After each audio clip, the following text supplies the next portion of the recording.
October 7, 2022, Mercury is visible before sunrise in the eastern sky. After sundown, the bright gibbous moon nears the bright planet Jupiter. Chart caption, 2022, October 7, Mercury is low in the eastern sky before sunrise, near Zavajava. By Jeffrey L. Hunt. Chicago, Illinois, sunrise, 6:54 a.m. CDT, sunset, 6:22 p.m. CDT. Check local sources for sunrise and sunset times for your location. Here is today's planet forecast. Morning sky.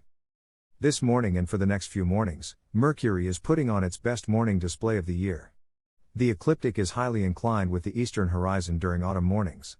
About 45 minutes before sunrise, the planet is over 8 degrees up in the east and 1.3 degrees to the upper left of Zavajava, also known as Beta Virginis.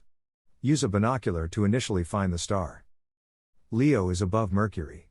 Dinbola, the lion's tail, is nearly 12 degrees to the upper left of Mercury, and Regulus, the heart, is over 25 degrees to the upper right. Mercury's brightness is nearing Mars intensity, although the speedy planet is dimmed by its low altitude, height above the horizon, and the growing morning twilight.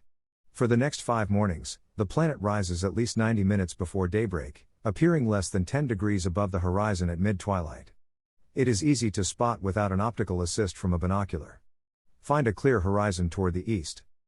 Chart caption, 2022, October 7, Mars is high in the southern sky with Taurus, before daybreak. 15 minutes earlier, when the sky is darker, look for Mars and Taurus, high in the southern sky. The red planet continues its eastward march in Taurus, near the southern horn, Zeta Tauri. Mars is 3.4 degrees from the star this morning.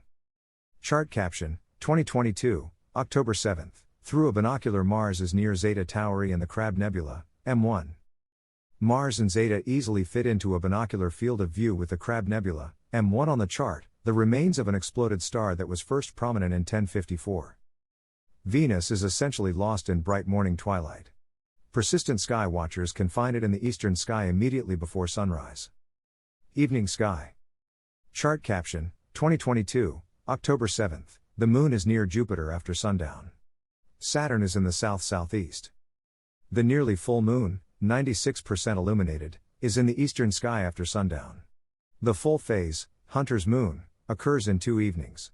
Technically, the moon is at opposition with the sun and full at 3:55 p.m. CDT.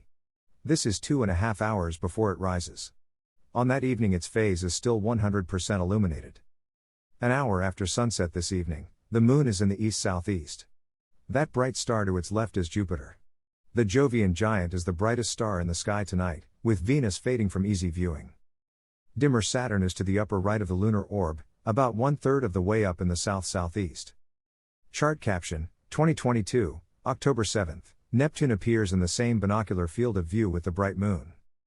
Neptune is in the same binocular field as the bright moon. That lunar glare makes the view challenging. The distant world is 4.3 degrees to the upper left of the lunar orb.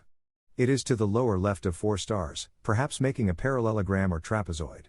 Once you locate the field of view, move the binocular slightly to take the moon out of the view to see the star field and the planet easier. Neptune appears as a bluish star. A telescope is needed to see the globe. Begin looking for Fomalhaut, the mouth of the southern fish, low in the southeastern sky. Its annual sighting after sundown is a notice that autumn has arrived. The ringed wonder leads the evening planet parade westward. Mars is the 3rd planet in the parade. It rises over 3.5 hours after sundown. Around midnight, Mars, Jupiter, the Moon, and Saturn are strung across the sky.